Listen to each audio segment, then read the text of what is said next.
2024 نئے سیاسی اتحادوں اور سیاسی مخالفین کا سال رہا۔ پیپلز پارٹی اور نون لیگ میں کبھی رفیق کبھی حریف کا سلسلہ چلتا رہا تو شدید ترین مخالفین بھی فروری الیکشن کے بعد ہاتھ ملاتے نظر آئے۔ کبھی مولانا فضل الرحمان کے گھر پر پی ٹی آئی کی بیٹھکیں ہوئیں تو کبھی امیر جمعیت پی ٹی آئی کے مہمان ہوئے۔ چشم فلک نے محمود اچکزئی کو بھی بانی چیئرمین کی وکالت کرتے ہوئے دیکھا، اور مزید کیا کیا ہوا بتائیں گے آپ کو انتظار حیدری۔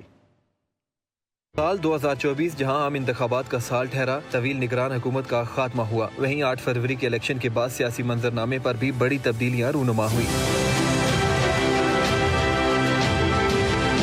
نون لیگ اور پیپلز پارٹی میں کبھی ہاں اور کبھی نہ کا سلسلہ جاری رہا، اور سال کے آخر تک بلاول بھٹو اور شہباز شریف حکومت میں پھر فاصلے بڑھ گئے۔ 2006 میں میثاق جمہوریت کرنے والی ملک کی دونوں بڑی سیاسی جماعتوں میں ایک بار پھر تناؤ کی کیفیت بڑھنے لگی۔ 26ویں آئینی ترمیم میں کھل کر حمایت کے بعد ہونے والی قانون سازی پر بلاول بھٹو زرداری حکومت سے نالاں ہیں۔ 2018 کے الیکشن میں پی ٹی آئی برسر اقتدار آئی تو دونوں بڑی جماعتوں کے قائدین نے صبح و شام کی گرفتاریوں اور نیب کی تلوار کے خلاف ایکا کر لیا، جس کا نتیجہ مولانا فضل الرحمان کی سربراہی میں پی ڈی ایم کی صورت میں نکلا تو کچھ عرصہ چلنے کے بعد پھر راہیں جدا ہو گئیں۔ سابق army chief general retired Qamar Javed Bajwa کی توسیع اور کچھ اور امور پر پھر اکٹھے ہوئے، اور یہ اتحاد بانی چیئرمین پی ٹی آئی کے خلاف تحریک عدم اعتماد اور رخصتی کے ساتھ اتحادی حکومت کے قیام تک چلتا رہا۔ طویل نگران حکومت کے بعد الیکشن میں پھر بلاول بھٹو زرداری نے للکارا کہ میاں نواز شریف کو چوتھی مرتبہ وزیر اعظم نہیں بننے دیں گے، تو مریم نواز نے بھی جوابی وار شروع کر دیے۔ البتہ 8 فروری کے الیکشن کے بعد آئینی عہدوں کے لیے پھر دونوں میں پیار بڑھا۔ دسمبر تک آتے آتے خصوصاً 26ویں آئینی ترمیم کے بعد سے دوریاں پھر بڑھ گئیں۔ دوسری جانب حزب اختلاف کی بڑی حریف جماعتیں بھی 8 فروری الیکشن کے بعد حلیف بن گئیں۔ مولانا اور پی ٹی آئی میں برف نہ صرف پگھلی بلکہ الیکشن نتائج ایوان کے اندر بھی دونوں جماعتوں نے حکومت کو ٹف ٹائم دیا۔